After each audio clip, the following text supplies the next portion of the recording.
Hi, everyone, and thank you for joining me today. We're going to talk a little bit about Hartford Community Action Agency's food advocacy program, and then we are going to take a farm tour. So come along with me. First of all, my name is Courtney Trey Montana, and I am the Food Advocacy and SNAP Outreach Coordinator here at Hartford Community Action Agency. So I began with the agency around 2017. And prior to this, I was a preschool teacher for 10 years and also a director of a preschool program.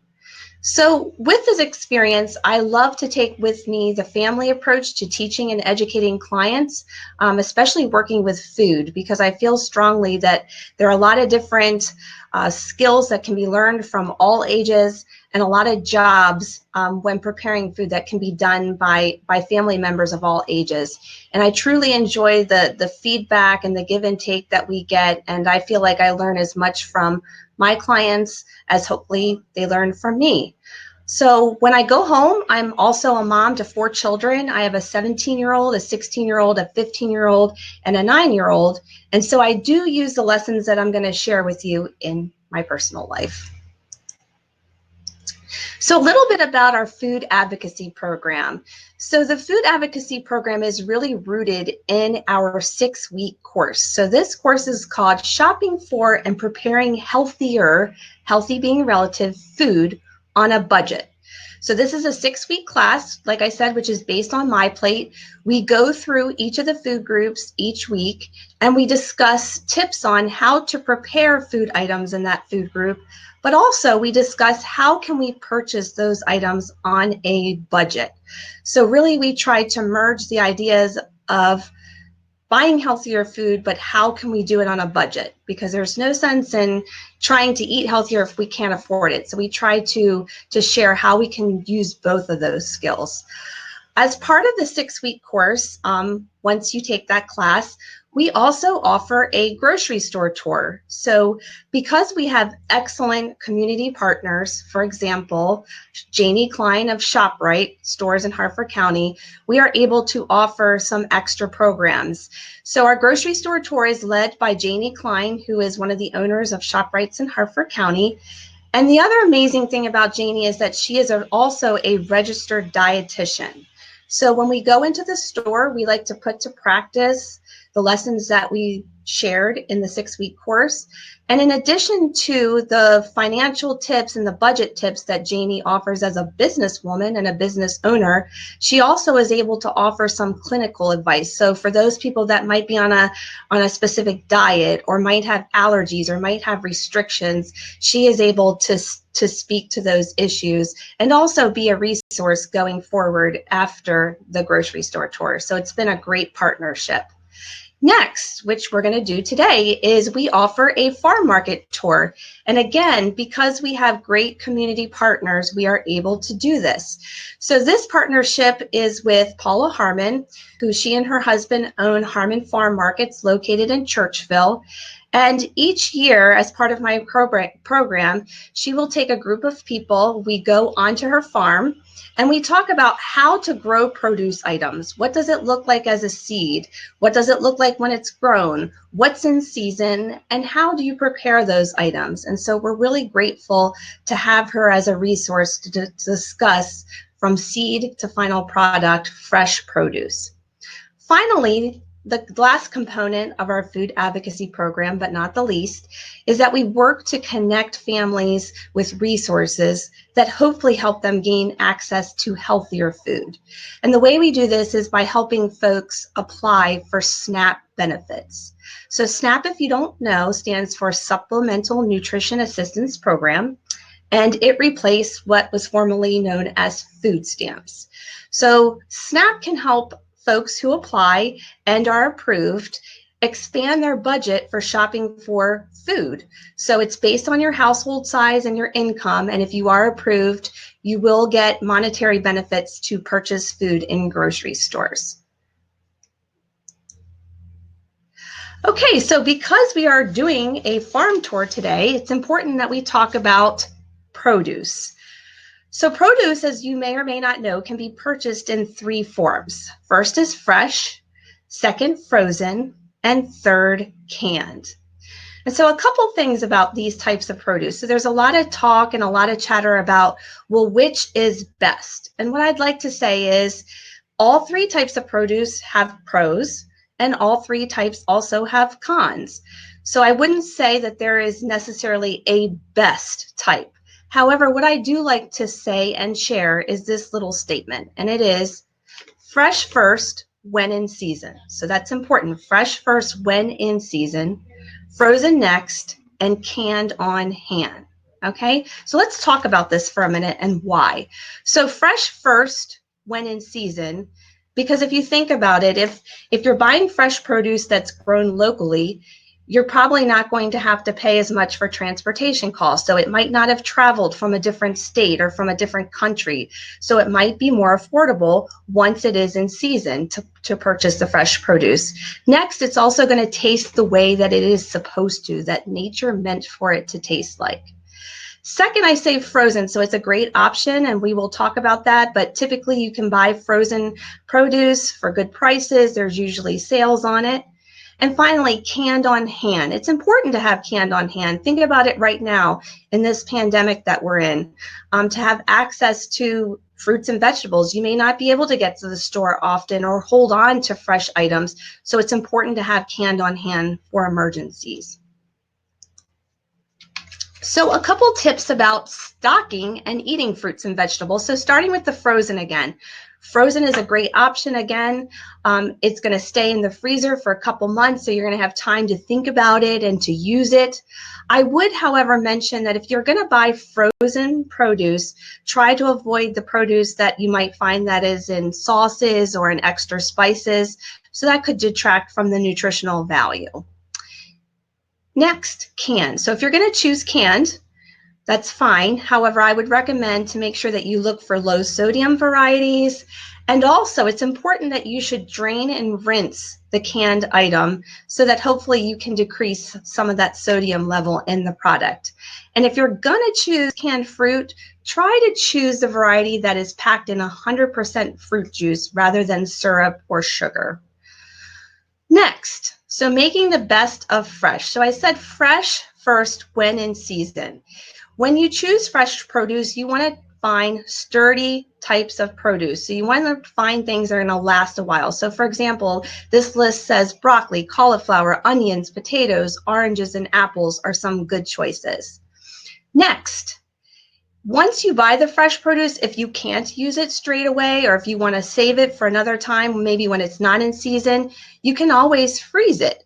However, make sure you choose varieties that do not have high water content. So corn is a great one. You know, buy your corn in August, freeze it, and then you can use it throughout the year.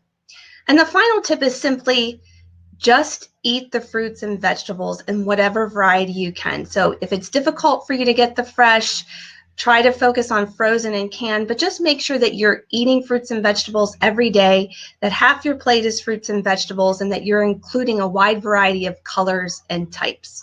Just eat them. Next, if you're going to take the time to shop for and buy fresh produce, it's important to know what is in season if you're going to spend the money. And the great thing is about this document is that it tells you what is in season in Maryland.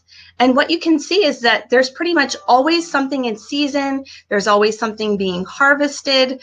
So there's always access to fresh produce. And right now I would recommend that you take a look at May and the fruits, because you can see that one of my favorites is in season, and that is strawberries. So get out there and get your strawberries. So you buy your fresh produce. How do you store it? If you want to spend the money on it, it's important that you know how long can I keep it and how should I store it. So this is a great guide with some basic fruits and vegetables that you would buy in the store and list how long you can store it and where you should store it. So it's important to know this. And the other thing to mention is that if you're going to buy produce, you need to know and realize that it is going to start to ripen the minute that it's picked. So you really should have a plan ahead as to how you're going to use it if you're going to buy it. Next, I like this Cook-Smart's Guide to Enjoying Vegetables. So you've purchased your vegetables again, you know how to store them, you know how long. How do you prepare them? That's a really good question. This is a great document that shows you different vegetables, when they're best in, so what season, but also how to prepare them. Can you saute them, steam them, roast them? So it's all the different ways that you can prepare your vegetables. Okay, so it's farm tour time. Listed here is the information for Harmon's Farm Market, which is located in Churchville. So the address, the phone number, the website link is on here if you would like to visit. I strongly recommend it. Paula is a lovely person. She's a great community partner. So we are going to get ready for a farm tour. So come along with me.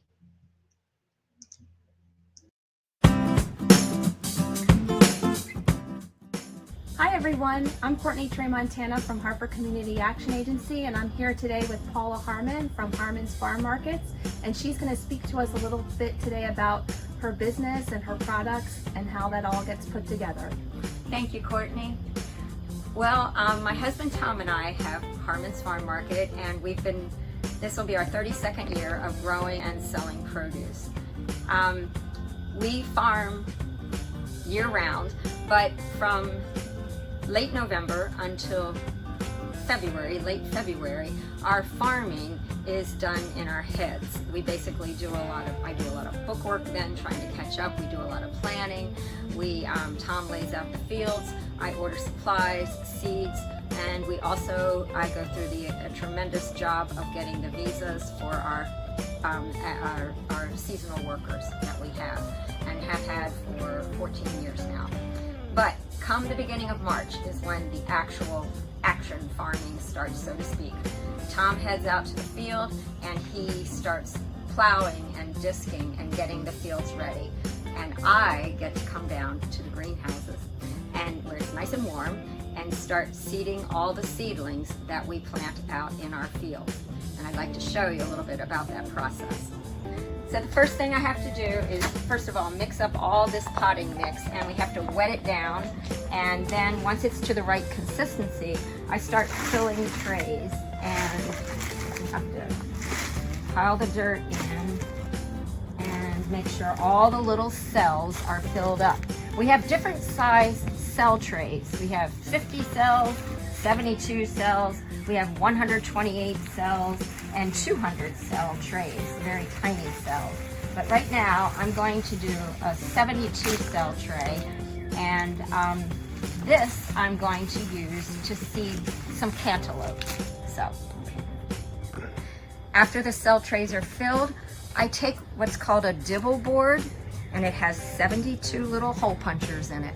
And I take that, place it over the tray, press down, and voila, I have holes to plant my seeds in, like that. Once the holes are punched, we take our cantaloupe seeds, and I like to put 2 seeds per tray, per hole, excuse me, and I hand seed them into each cell. I'm not going to do all of them right now, but that's how I do the manual seeding. Now, notice the size of these.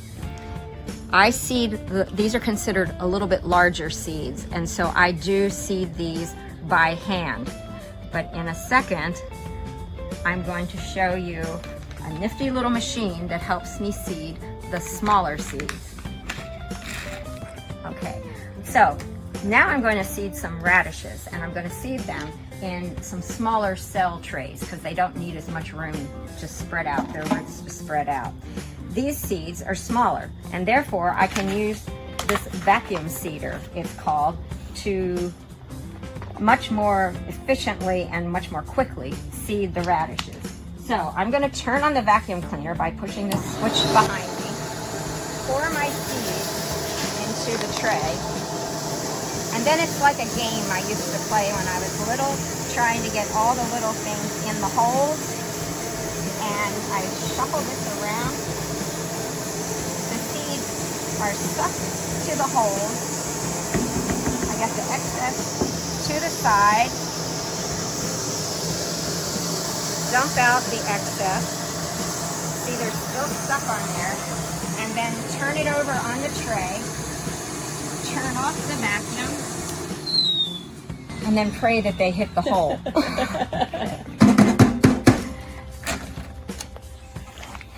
And they did. So you can see there's a seed in each hole on that.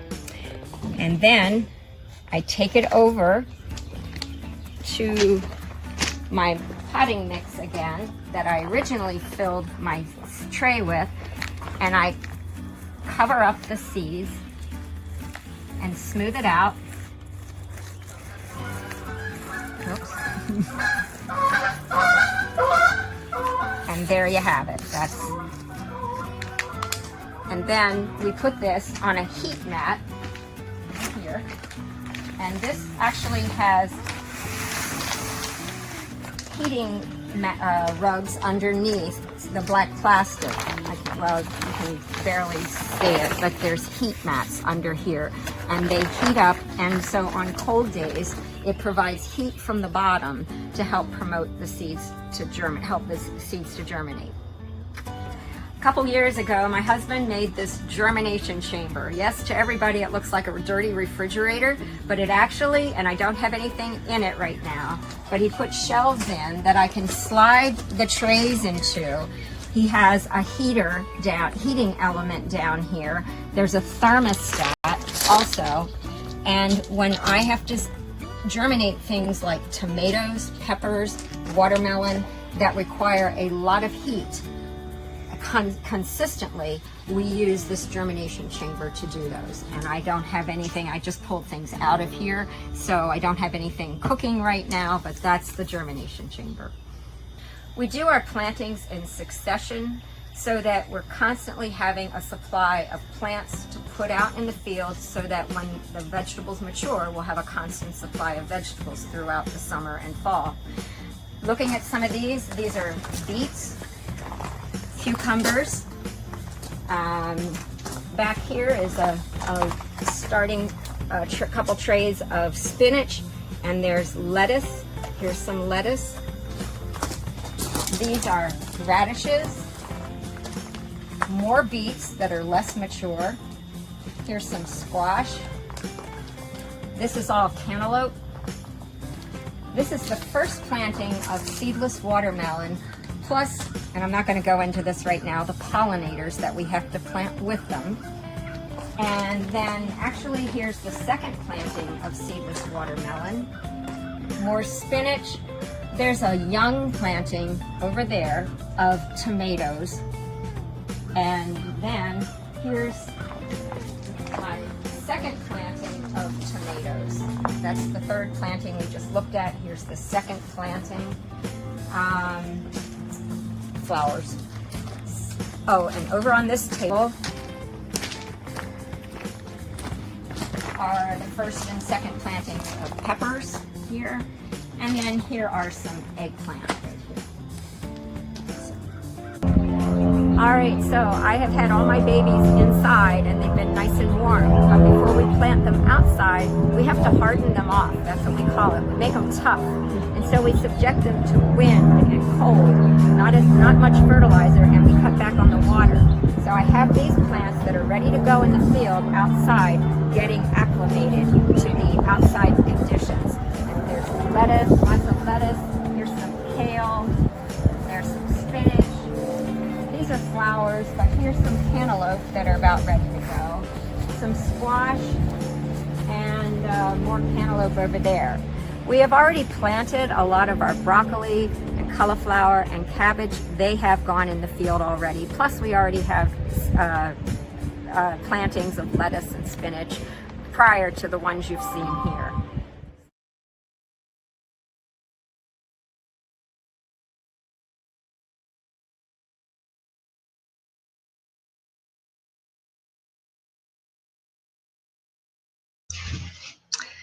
Hi, everyone, and welcome back. I hope you enjoyed our little farm tour with Paula Harmon at Harmon Farm Markets.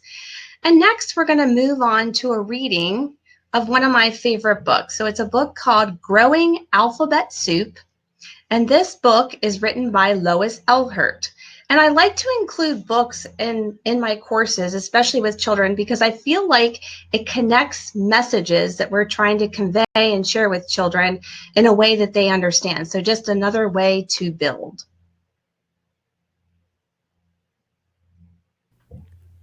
Hi there, are you ready to read aloud? I'm Ashley, and today we are going to read Growing Vegetable Soup, written and illustrated by Lois Ellert.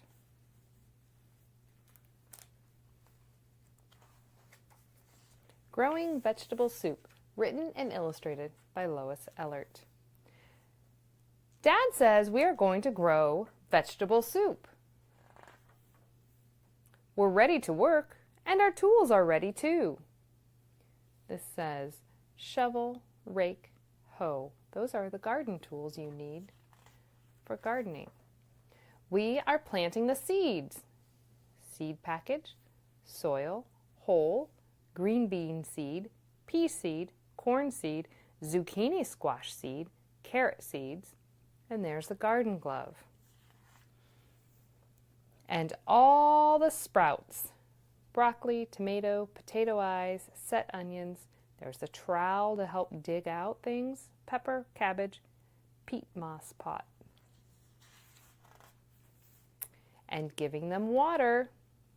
Look at all those seeds getting the water. And waiting for warm sun to make them grow. And grow. And grow into plants. You see the net for the vine here. There's a stake. That's this right here. And all the things that are growing. There's zucchini squash in the soil. Squash bloom. Squash bud. Lots of good things growing here, aren't there? We watch over them and weed. This is called a hand grubber. See how it kind of is going to get in there and help weed out the things that you don't want growing with your vegetables. Oh, look, they even put a worm in there for the broccoli. Green bean. Until the vegetables are ready for us to pick. Or dig up. They have to dig the potatoes from underneath, don't they? The carrots are growing underneath. And carry home. Then we wash them and cut them and put them in a pot of water. And cook them into vegetable soup.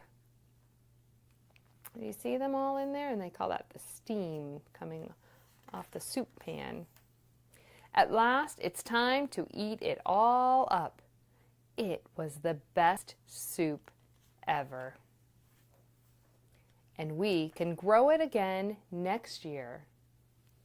Wasn't that a fun way to make vegetable soup?